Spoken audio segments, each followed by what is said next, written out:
Tax gain harvesting. Is there a limit? Here's what you need to know. Here's a great question from the Wealth Workshop.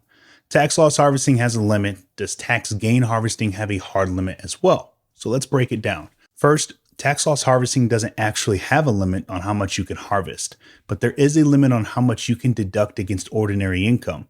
If your losses exceed your gains, then you can deduct up to $3,000 per year against your other income.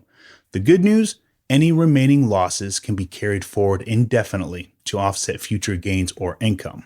Now, when it comes to tax gain harvesting, there's no specific limit either, but here's the catch. Realized gains count towards your taxable income.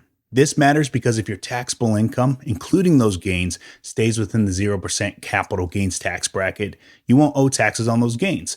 But once you exceed that threshold, any additional gains are taxed at 15% or possibly up to 20% if you have enough to get there. For 2025, the 0% capital gains tax bracket applies if your taxable income is up to $48,350 for single filers or up to $96,700 for married couples filing jointly. That means every dollar of gain you realize gets you closer to that 15% bracket. So tax gain harvesting works best when you're strategically staying within that limit. So the bottom line, there's no hard limit, but if you're not careful, you could accidentally push yourself into that higher tax bracket and owe more than you were expecting to. Now, if this helped clarify things, be sure to like and follow to navigate your wealth and elevate your life.